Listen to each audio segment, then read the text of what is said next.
Pagdali kay gano hawi kay Dawata po kay haw kayo. Hawi kay sanan. Dawata. Oy, dako kay sanan ni dawata. Oh, dapat. Ay, pistol. Ni ara man edis dool. Jen, tarunga Jen, dili bagas-gas Jen ha. Oh, very good Jen. Na-harvest si Jen. Hato da dito Jen ka. Oh, hato na hinay Jen. Pag hinay Jen, hato da dito ka. Oh, thank you. Si Jen ay kat na pang harvest oy. Basta ginahinay kay medyo ubay-ubay ni.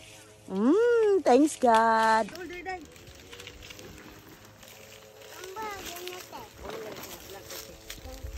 Hola! Yan na punta diri karon na mag-harvest sa ato ang hard work na red lady papaya. Tanawa mong red lady papaya o tanawa. Ready na sila pang harveston kay na naman siya ay puntik na yellow. Nya, kani di ay kinsa man to'y ganahan og red lady papaya PM is the cake. Nya, tanawa ni kinahanglan maging sa posto ng papel kay para guwapa ngadto sa market. Anak lang yun ba? Murag ready naman ni Puy,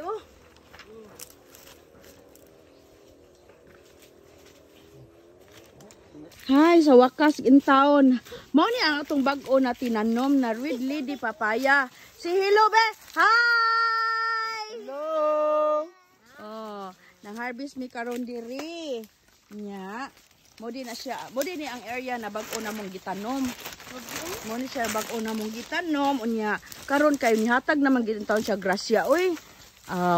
It's time na makapalit na sad mi ani kisa ka kilong baboy. Makahimo na sad mi ani og kana nya na. Kuha lang ni kana siya. Ingani manggod ang pagkuhaon namo kanang nana siya yellow ba diri sa tumoy.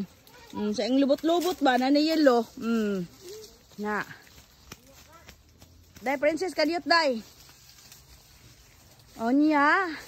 Maghumba may ani ugma po. Dili di ay sulod di ugma kay mag-deliver pa man mi ani. Mang-deliver pa mi so sunod na mi adlaw makahumba og baboy. Another one. Another one dalili. Ang tawag na mo anak kay dalili. Dagko kay siya na saging. Dako sa saging. Kinadak-an kina siya Adaghan day nga na day nabulig na mo diri. Ang tawag anak niya basta nga anak kadagko dalili. Patong mao na sad ni napakoy daghan dito na harvest kay ngano daghan ra kaayo ang buhaton nako ani murag ako na lang po ni siyang itumod kay sobra naman sad sayang kaayo manggulang ang tanan so this is life, this is farmer.